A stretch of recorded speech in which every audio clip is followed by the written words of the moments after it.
Right, good day and welcome. I'm Mr. Simons. In this lesson, we're looking at the sine graphs, but the effects of A and Q on the sine graph, right?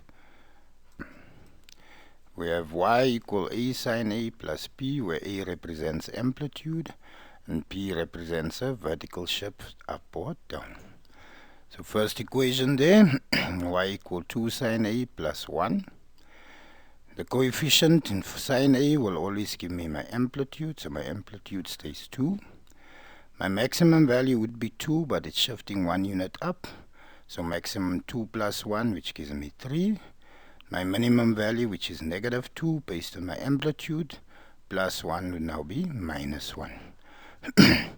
We had to do it in the range, be minus 2 plus 1, 2 plus 1.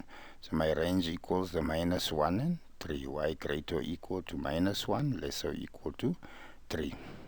So that's what the plus 1 does. Period for sine graph remains 360.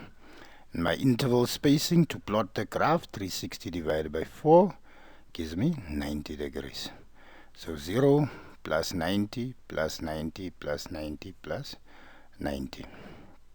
Alright. I punch in 0 there. 0 times 2 gives me 2. Or no, 0 times 2 gives me 2. 0 times 2 is 0 plus 1 gives me 1. 90 would be 1. 1 times 2 gives me 2 plus 1 gives me 3. 180 gives me 1. 270 would give me minus 2 plus 1, which gives me minus 1. And 360 would be 0. So technically, there's my line 0. Cartesian plane, the graph moved 1 unit up to 1. So now I start by 0 and 1, 90 and 3, 180 and 1, 270 minus 1, 360 and 1. There from 1 to 3, my amplitude stays 2. You can see there from 0 to, or from 1 to minus 1 is also 2 units. Right? So that's why the amplitude stays 2. So we simply taken the graph and moved it 1 unit up.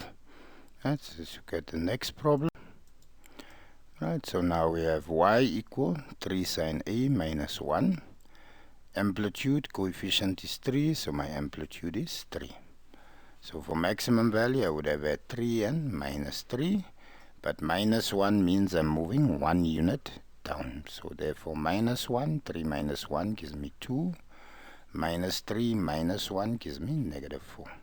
So my range, y greater or equal to negative 4 and less or equal to 2. Period is still 360. So for interval spacing, points I'm going to plot, 360 divided by 4 gives me 90. 0 plus 90, 90 plus 90, plus 90 plus 90. That gives me, if I put in 0, 0 times sine 0 is 0 times 3 is 0, minus 1 gives me negative 1. 90 would give me 1, 1 times 3 is 3, minus 1 gives me 2. And the rest you can punch in and verify on your calculator. So there's my original x-axis. I'm moving the graph 1 unit down, so my horizontal line moved 1 unit down. I plot 0 and minus 1, 90 and 2, 180 and minus 1, 270 negative 4, and 360 and 1. You see it still follows that same basic shape of a sine graph, just 1 unit lower. Right, if you enjoyed the lesson, please like, share and subscribe. Look at the third one. Right, so now we have y equals sine A plus 2. This here somehow catches you out. Remember the invisible coefficient there is 1. So my amplitude there is 1. The value of A in front there, 1. For maximum value, I hope you pick up the pattern, will be my amplitude. Plus here, plus 2 means I'm going to move 2 units up. So 1 plus 2 gives me 3. Maximum is 1. Minimum would be minus 1. So there I have 3. Minus 1 plus 2 gives me 1. So my range, y greater or equal to 1, less or equal to 3. Period, as soon as it says A or theta or beta, period would remain 360. So again, interval spacing, 360 divided by 4 would give me 90. So 0 plus 90 plus 90 plus 90 plus 90. Sine of 0 is 1 plus, or sine of 0 is 0 plus 2 gives me 2. Sine 90 is 1 plus 2 would give me 3. Sine 180, 0 plus 2 stays 2. Sine 270 minus 1 plus 2 is 1. Sine 360 there is 0 plus 2 stays 2. So there's my original x-axis, horizontal line.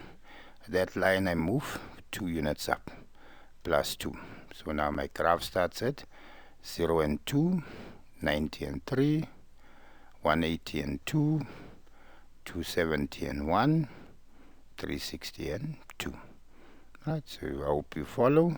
So effects of P shifts the graph up or down, depending on if I add, I move up. If I subtract, I move down. Man, wish you nothing but the best. Stay dedicated, remain motivated. God bless. Bye.